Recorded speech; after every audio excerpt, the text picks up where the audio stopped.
9장, 10장입니다. 로마서는 1장부터 8장까지가 복음의 이론편이라고 하면 12장부터 16장 마지막까지가 복음의 실천편, 이렇게 크게 나눠볼 수 있습니다. 그러면 그 사이에 있는 9장부터 11장은 뭐냐? 바로 그 로마 교회 안에 지금 갈등하고 있는 두 집단, 유대인들과 이방인, 이들의 관계에 대한 이야기를 좀 하고 있습니다. 복음 안에서 이들은 어떤 모습인가? 하나님이 보시는 그 유대인은 어떻고 이방인은 어떠냐? 유대인들이 이방인들을 무시하고 있죠. 그리고 유대인들은 자기의 열심, 또 율법주의적인 사고방식, 이런 것들이 여전히 교회 안에 남아있죠. 그래서 복음이라고 하는 것은 그 율법에 의한, 그래서 핏줄에 의한 그 유대주의가 아니라 복음은 하나님의 의가 믿음으로 나타나는 것이다. 유대인이냐 이방인이냐 여기에 주안점이 있지 않다 하는 것을 9장부터 11장까지 말씀하고 있습니다. 9장 오늘 보실까요? 내가 그리스도 안에서 참말을 하고 거짓말을 아니하노라. 나에게 큰 근심이 있는 것과 마음에 그치지 않는 고통이 있는 것을 내 양심이 성령 안에서 나와 더불어 증언하노니, 나의 형제 곧 고륙의 친척을 위하여 내 자신이 저주를 받아 그리스도에게서 끊어질지라도 원하는 바로라. 지금 바울은 본인이 그리스도에게 끊어질지라도 정말 원하는 바가 있다는 겁니다. 그것은 바로 자신의 고륙인 그 이스라엘 백성들의 구원을 위해서 자기가 그 그리스도로부터 끊어질지라도, 그리스도로부터 끊어질 가능성은 없죠. 어떻게 끊어지겠느냐? 로마서 8장에 어제 우리가 읽었지 않습니까? 하나님의 상에서 끊을 수 없느니라라고 선포했는데, 자기가 끊어질지라도, 그리스도에게서 끊어질지라도 이스라엘 백성들이 하나님 앞에 회복되어지기를 원한다. 그 유대인들에 대한 그 애끓는 사랑을 먼저 얘기하고 있습니다. 이렇게 이야기할 때는 내가 너희들을 이렇게 사랑한다 라고 이야기할 때는 이제 이 뒤에 유대인들을 약간 이제 좀 비판하고 까는 그런 이야기가 나가는 것을 우리가 예상해 볼 수 있습니다. 내가 앞으로 이제 너희들을 향해서 조금 비판적인 얘기를 할 텐데, 내가 사실 너희들을 이렇게 사랑한다, 좀 잘 들어, 이런 얘기죠. 4절, 그들은 이스라엘 사람이라 그들에게는 양자됨과 영광과 언약들과 율법을 세우는 것과 예배와 약속들이 있고, 조상들도 그들의 것이요 육신으로 하면 그리스도가 그들에게서 나셨으니 그는 만물 위에 계셔서 세세의 찬양을 받으실 하나님이시니라. 아멘. 그러나 하나님의 말씀이 폐하여진 것 같지 않도다. 이스라엘에서 난 그들이 다 이스라엘이 아니요 또한 아브라함의 씨가 다 그의 자녀가 아니라 오직 이삭으로부터 난 자라야 내 씨라 불리리라 하셨으니, 아브라함의 씨가 다 이스라엘이 아닌 겁니다. 아브라함의 씨가 다 하나님이 약속하신 믿음의 자손이 아닌 거죠. 아브라함에서 이스마엘이 났잖아요. 그건 하나님이 약속의 자손으로 허락하지 않는다는 겁니다. 누가 그 내 씨라고 불리느냐? 약속을 받은 자입니다. 8절, 곧 육신의 자녀가 하나님의 자녀가 아니요 오직 약속의 자녀가 씨로 여기심을 받느니라. 약속의 말씀은 이것이니 명년 일때에 내가 이르리니 사라에게 아들이 있으리라 하심이라. 그뿐 아니라 또한 리브가가 우리 조상 이삭 한 사람으로 말미암아 임신하였는데 그 자식들이 아직 나지도 아니하고 무슨 선이나 악을 행하지 아니한 때에 택하심을 따라 되는 하나님의 뜻이 행위로 말미암지 않고 오직 부르시는 이로 말미암아 서게 하려 하사. 뱃속에 있을 때 하나님께서 그들이 뭘 했기 때문에 아니라 그냥 하나님의 임의로 택하심, 하나님의 일방적 택하심인 겁니다. 하나님의 주권, 하나님의 택하심으로 하나님이 택하셨다 하는 겁니다. 12절, 리브가에게 이르시되 큰 자가 어린 자를 섬기리라 하셨나니, 하나님의 택하심은 큰 자가 어린 자를 섬기는 것에 있는 것이죠. 그래서 에서가 야곱을 섬기고 그렇게 해서 하나님 나라가 이루어지는 것이죠. 그런데 기록된 바 내가 야곱은 사랑하고 에서는 미워하였다 하신가 같으리라. 그런즉 우리가 무슨 말을 하리요? 하나님께 불의가 있느냐? 그럴 수 없느니라. 하나님이 큰 자와 작은 자 섬기게 하라 그랬다. 그래서 에서가 야곱을 섬겼다. 에서만 억울한 거 아니냐? 그래서 하나님 이거 공평하지 않지 않습니까? 라고 하나님 불의합니다라고 말할 수 있느냐? 그럴 수 없다는 겁니다. 15절 모세에게 이르시되 내가 긍휼히 여길 자를 긍휼히 여기고 불쌍히 여길 자를 불쌍히 여기리라 하셨으니 그런즉 원하는 자로 말미암음도 아니요 다른 박질하는 자로 말미암음도 아니요 오직 긍휼히 여기시는 하나님으로 말미암음이니라. 그러니까 긍휼함을 받는 이유 원인은 열심히 그 하나님의 긍휼을 원하기 때문에 긍휼을 받는 것도 아니고 열심히 뭔가 노력하고 공로를 세웠기 때문에 하나님 앞에 잘 빌었기 때문에 100일 기도를 하고 새벽 기도를 열심히 했기 때문에 하나님께서 긍휼을 베풀어 주시는 것도 아니다. 그럼 오직 긍휼히 여기시는 하나님으로 말미암는 것이다. 하나님이 긍휼히 여기고 싶으면 긍휼히 여기신다는 겁니다. 17절 성경이 바로에게 이르시되 내가 이 일을 위하여 너를 세웠으니 곧 너로 말미암아 내 능력을 보이고 내 이름이 온 땅에 전파되게 하려 함이라 하셨으니 그런즉 하나님께서 하고자 하시는 자를 긍휼히 여기시고 하고자 하시는 자를 완악하게 하시느니라.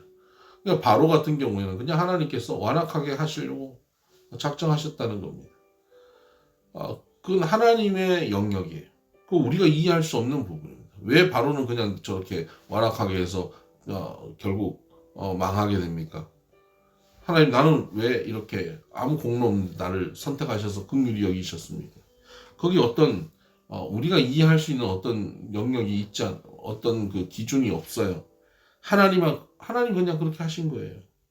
그래서 그렇게 하기 때문에 19절 혹 네가 내게 말하기를 그러면 하나님이 어찌하여 허물하시느냐 누가 그 뜻을 대적하느냐 하리니 그러면 어떤 사람은 하나님은 어떻게 이렇게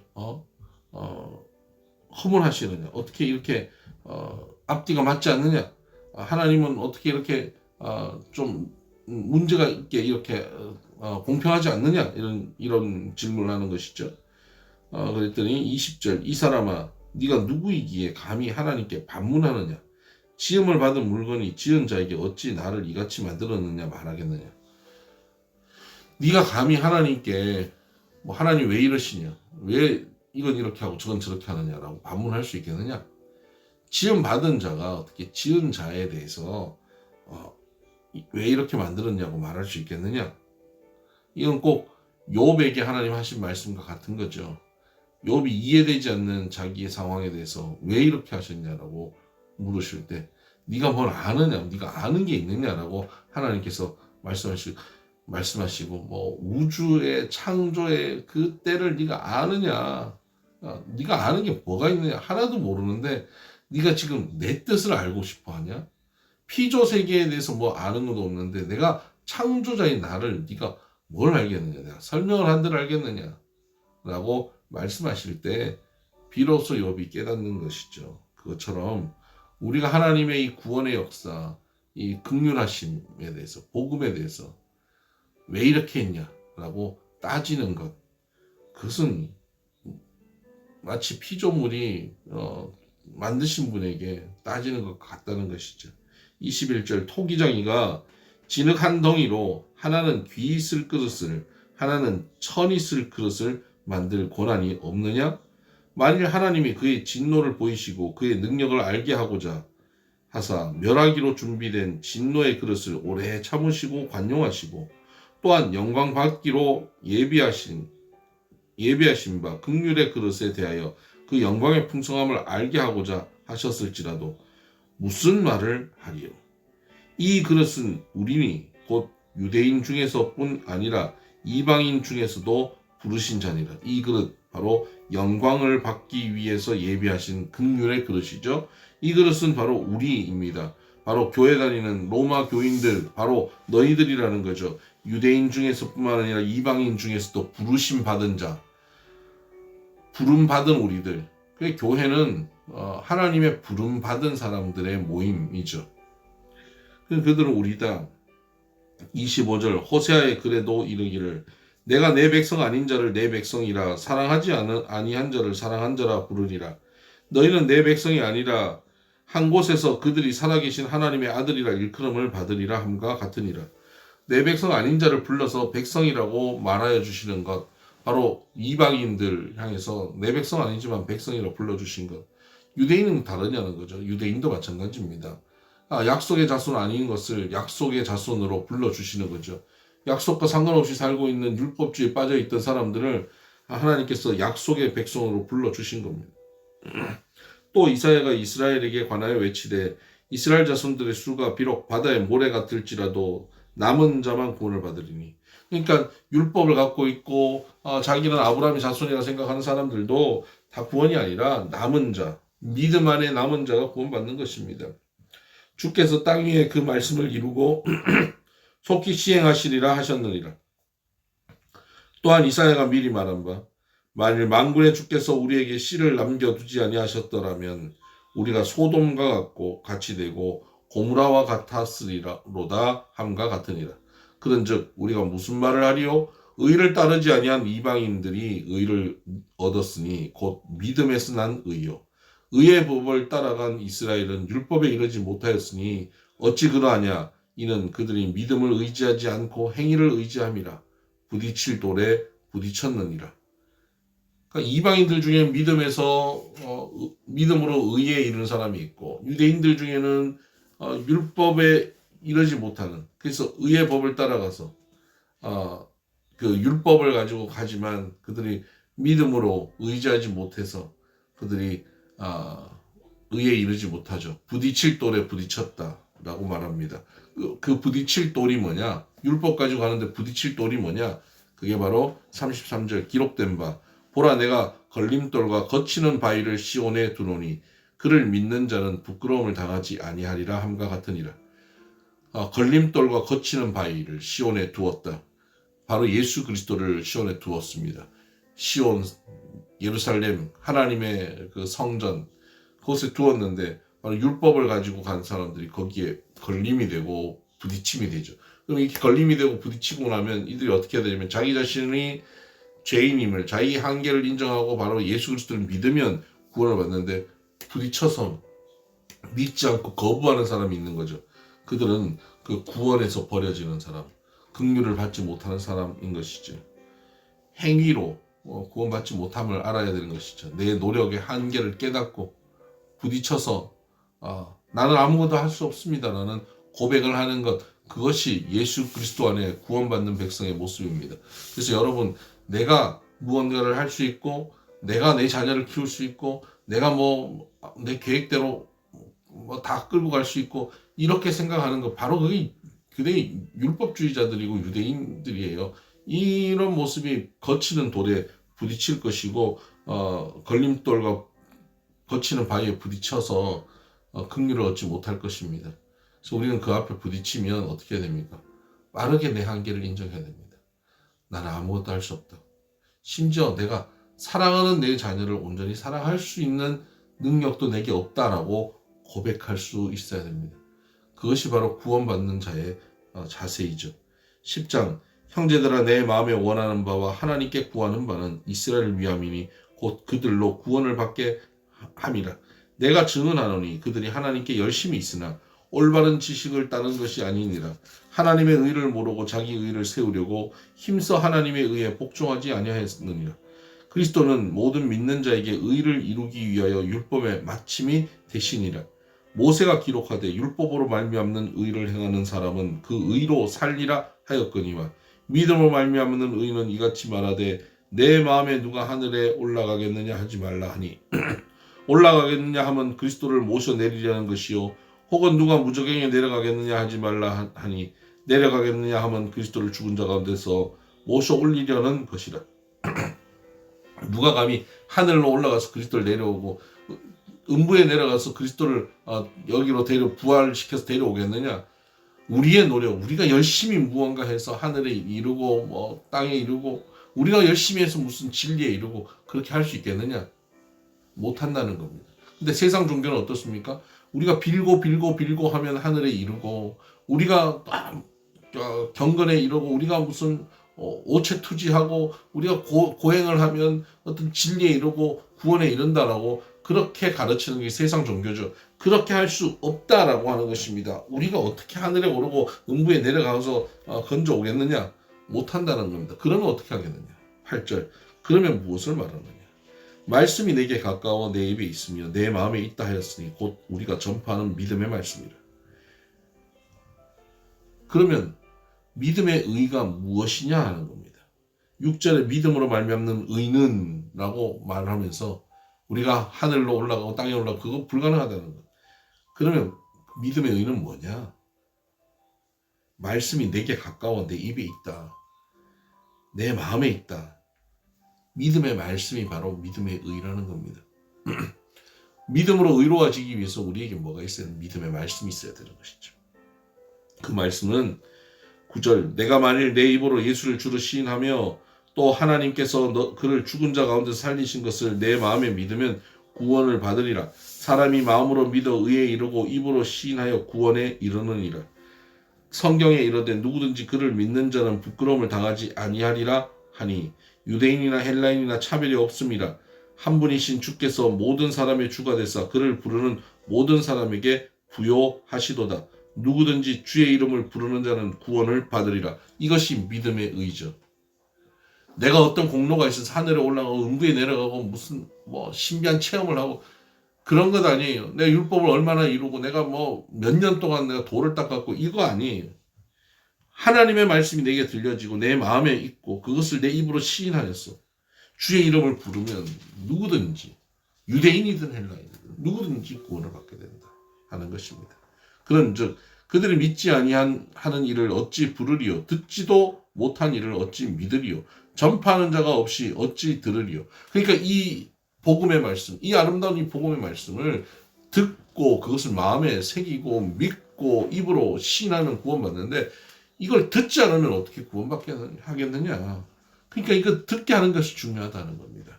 그래서 15절에 보내심을 받지 아니하였으면 어찌 전파하리요?